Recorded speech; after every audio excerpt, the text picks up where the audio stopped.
ఈ స్టోరీ కేవలం కల్పితం మాత్రమే, ఎవరిని ఉద్దేశించింది కాదు. ఎవరి మనోభావాలైనా దెబ్బతింటే క్షమించండి. మన ఛానల్ కొత్తగా చూస్తున్న వారు సబ్స్క్రైబ్ చేసుకోండి, లైక్ చేయండి, షేర్ చేయండి. ఇక స్టోరీలోకి వెళ్దాం పదండి. అమ్మ ఏం లేదులే వదిలేయమ్మా అంటుంది. ఏంటో చెప్పవే బాబు, నాకు అర్థం కావాలి కదా. బాడీ పెయిన్స్ ఎక్కువగా ఉన్నాయా, లేకపోతే రాత్రంతా అల్లుడు గారు బాగా ఇబ్బంది పెట్టారా? ఏమైంది? తొలి రాత్రి కదమ్మా, మనమే సర్దుకోవాలి తప్పదు అన్నది. ఊరుకోమని చెప్తున్నా కదా అన్నది వదిన. అలా కాదే, చెప్పు ఏమైందో చెప్పు, నువ్వు చెప్పకుండా నాకెలా తెలుస్తుంది అన్నది ఆంటీ. ఏముంది ఏం లేదు అంది వదిన. అదేంటి, ఎందుకు చిరాకుగా ఉన్నావు అన్నది. ఎలా చెప్పాలి నీకు అన్నది వదిన. ఎలా చెప్పేదేంటే, మామూలుగానే చెప్పు. నిన్నటిదాకా నాతో మంచిగా మాట్లాడిన దానివి ఈరోజు ఏమైనా కొత్తగా అనిపిస్తుందా ఏంటి?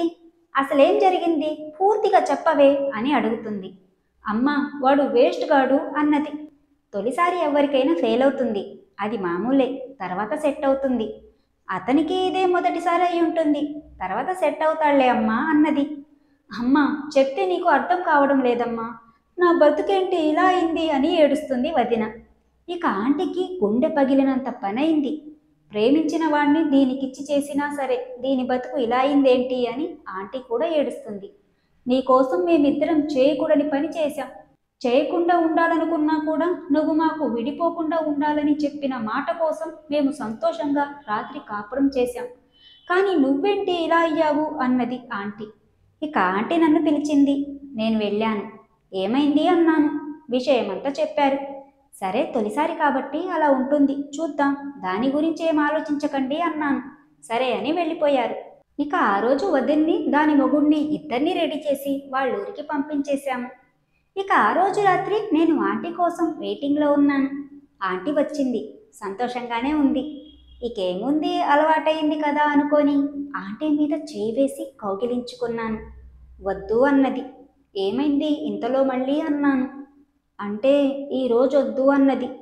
ఏమైంది చెప్పు, ఇష్టం లేదా అన్నాను.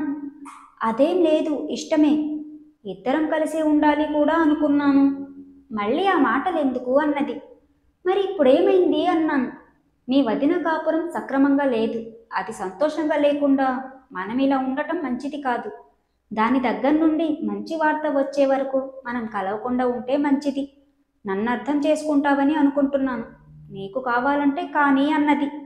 నువ్వలా సంతోషంగా లేకుండా నేను మాత్రం ఎలా ఉంటాననుకున్నావు? అవసరం లేదు అని నిద్రపోయాము. ఆ తర్వాత రోజు వదిన మళ్ళీ ఫోన్ చేసి ఏడుస్తూనే ఉంది. ఇక ఇంకొక రోజైనా వెయిట్ చేయమని చెప్పాను. కానీ 2 రోజుల తర్వాత వదిన డైరెక్ట్గా నేను ఉండలేనని చెప్పేసింది. సరే అని వచ్చేయమని చెప్పాను. వాళ్ళు కూడా ఏం మాట్లాడకుండా పంపించేశారు. ఇక వదిన ఇంటికి రాగానే పూర్తిగా విషయం చెప్పింది. వాడు మగాడు కాదని చెప్పింది. నాకు ఆశ్చర్యం వేసింది. ఇక మనం చేసేదేముంది, మర్చిపో అమ్మా, నీకు మళ్ళీ మంచి సంబంధం చూసి చేస్తాము అన్నది ఆంటీ. అలా రోజులు గడుస్తున్నాయి. దాన్ని ఇంట్లో పెట్టుకొని మనం కాపురం మాత్రం చెయ్యొద్దు అని ఆంటీ చెప్పేసింది. ఇక ఆంటీకి ఇష్టం లేకుండా నాకు మనసు రావడం లేదు. ఒక నెల రోజులు వెయిట్ చేశాం, కానీ అవతల వాళ్ళు కూడా ఏం రెస్పాన్స్ లేదు. అప్పుడు నాకేంటి ఇలా అయింది అని ఏడుస్తూనే ఉంది. నాకు ఈ మధ్య విపరీతమైన కోరికలు పెరిగాయి. నాకు ఒక్కోసారి నా మీద నాకు విరక్తి వస్తుంది. అసలు చనిపోవాలనిపిస్తుంది. ఒకడితో సంసారం చేసిన దాన్ని ఇంకొకడిని మళ్ళీ పెళ్లి చేసుకోమంటే ఎవడు చేసుకుంటాడు? నన్ను చేసుకున్నా ఎవరైనా రెండో పెళ్లివాడు చేసుకుంటాడు. ఇప్పుడు వాడి కోసం వెతుకులాడే వరకు కోరికలతో ఉన్న ఈ శరీరాన్ని నేను ఇలానే ఉంచుకొని నేను బతకలేను, నా వల్ల కావడం లేదు అని పెద్దగానే ఏడుస్తుంది. ఇక ఆంటీ, మేమేం చేయగలమమ్మా, నువ్వు చెప్పింది మేము చేశాము. ఇక అంతకు మించి మేము చేయగలిగింది ఏమైనా ఉంటే చెప్పు, నువ్వు చెప్పినట్లు చేస్తాను అన్నది. నాకు మాత్రం ఖచ్చితంగా వాడు నాలో ఉన్న కోరికలు బాగా నిద్రలేపాడు.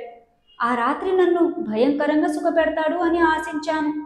ఆ రోజు నుండి ఈ రోజు దాకా నా బాడీలో వేడి చల్లారలేదు. నాకు మాత్రం సిగ్గు విడిచి చెప్తున్నా, మగాడితో గడపాలని ఉంది మా అన్నది. ఏం చేయగలం చెప్పు, ఇప్పుడు నీకు పెళ్ళైతే కానీ ఏం చేయలేని పరిస్థితిలో ఉన్నాము. ఇప్పుడు మనం చేయగలిగే పని ఏముందమ్మా అన్నది ఆంటీ. అమ్మా నీకు చెప్పిన అర్థం కావడం లేదు, నేను ఆగలేకపోతున్నాను, పచ్చిగా చెప్పిన అర్థం చేసుకోవేంటి అని అంటుంది. సరే నువ్వే చెప్పు, నువ్వేం చేయమంటే అది చేస్తాను అన్నది ఆంటీ. వదిన కాసేపు సైలెంట్గా ఉంది. కాసేపటి తర్వాత, నాకు వాడితోటి ఉండాలని ఉంది, ఒక్కసారి నా కోరిక తీర్చుకోవాలని ఉంది అని బయటికి చెప్పేసింది. ఆంటీ నోరు తెరవలేదు. నేను వెంటనే, అదేంటొదినా, జీవితాంతం కలిసి ఉండమని హ్యాపీగా ఉండమని నువ్వేగా చెప్పింది. నీ వల్లనే మేము సంతోషంగా ఉన్నాం, ప్రశాంతంగా ఉన్నాం. ఇక జీవితాంతం ఆంటీతో ఉండాలని నేను కూడా ఫిక్స్ అయ్యాను. కానీ ఈ సమయంలో నువ్విలా అంటే మా ఇద్దరి పరిస్థితి ఏంటి అన్నాను. నేనేం జీవితాంతం మీతో ఉంటాను అని అనడం లేదు. మీ స్వేచ్ఛకు అసలు నేను అడ్డురాను.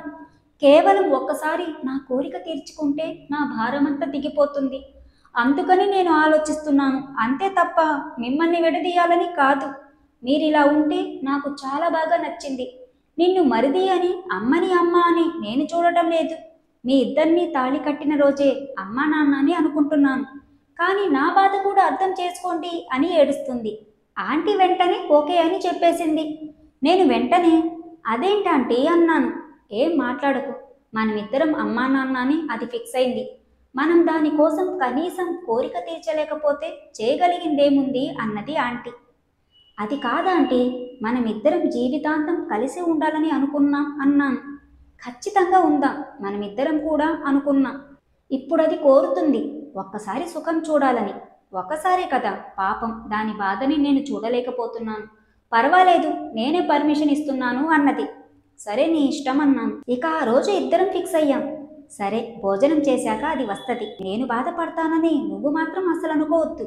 ఖచ్చితంగా నువ్వు మాత్రం దాన్ని ఈరోజు సుఖపెట్టి తీరాల్సిందే అన్నది. సరే అన్నాను. ఇక నాకు ఒకవైపు ఆనందంగా ఉంది. లడ్డు కావాలా నాయనా అన్నట్లు ఉంది. ఒక లడ్డు అనుకుంటే రెండో లడ్డు కావాలా నాయనా అన్నట్లు ఉంది.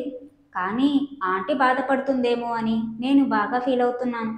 కానీ లోపల మాత్రం ఖచ్చితంగా చాలా సంతోషంగా ఉన్నాను. ఇక నేను రూమ్ లోపలికి వెళ్ళగానే, వాడు లోపలున్నాడు వెళ్ళు అంది ఆంటీ. నేను ఇలా ఎందుకు వెళ్ళాలి అన్నది వదిన. ఇంకెలా వెళ్తావే అన్నది. నన్ను శోభనం రోజులో అలంకరించి పంపు అన్నది. అవన్నీ ఎందుకే అన్నది. లేదు, నాకు అలానే వెళ్ళాలని ఉంది అన్నది. సరే రమ్మని వదిన్ని తీసుకుని వెళ్ళి శోభనం రోజు రెడీ అయినట్లు రెడీ చేసి తీసుకొని వచ్చింది. నేనే ఆశ్చర్యపోయి ఏంటిది అన్నాను. దానికలా రెడీ అవ్వాలని ఉందంట అన్నది. సరే అన్నాను. తలుపు వేసి ఆంటీ బయటికి వెళ్ళింది. ఇక ఆంటీ అలా వెళ్ళినంతసేపు వదిన కొంచెం సిగ్గుగా ఉన్నట్లు నటించింది. ఆంటీ అటు వెళ్ళగానే పాల గ్లాస్ పక్కన పెట్టి, ఏంట్రా లడ్డు ఇస్తానంటే ఏంటో ఎక్స్ట్రా చేస్తున్నావు? అమ్మ దగ్గర ఏముందిరా? నా దగ్గర ఉంది, చూపిస్తారా నీకు? స్వర్గం నాకు చూపించు. నువ్వేంటి ఎక్స్ట్రా చేస్తున్నావు అడుగుతుంటే? అదే ఒప్పుకుంటే నీకేంటి నొప్పిగా ఉంది? ఏంటి ఎక్స్ట్రా చేస్తున్నావు అన్నది. ఒసే ఏంటి ఇలా మాట్లాడుతున్నావు అన్నాను. నేను ఇలానే ఉంటాను, నాకు ఇలానే ఉండాలని కోరిక అన్నది. ఇక నాకన్నా ముందే అది నన్ను బెడ్ మీద నెట్టేసింది. తన జడలో మల్లెపూలు నలుపుతూ నా మీద చల్లింది. ఒసే కామంతో కటకటిలాడిపోతున్నావు అన్నాను. అవునరా, నా కోరిక తీర్చు అన్నది. ఒసే నువ్వు చెప్పినట్టు చేయమంటావా, నాకు నచ్చినట్టు చేయమంటావా అన్నాను. అదేంటి అన్నది. నాకంటూ ఒక స్టైల్ ఉంటుంది అన్నాను. అవునా, మరి మొదలెట్టు అన్నది. 1 గంట తర్వాత ఇద్దరం అలసిపోయాం. ఇప్పుడు చెప్పు, రోజు అమ్మకు తెలియకుండా ఎంజాయ్ చేద్దామా అన్నది. సరే అన్నాను.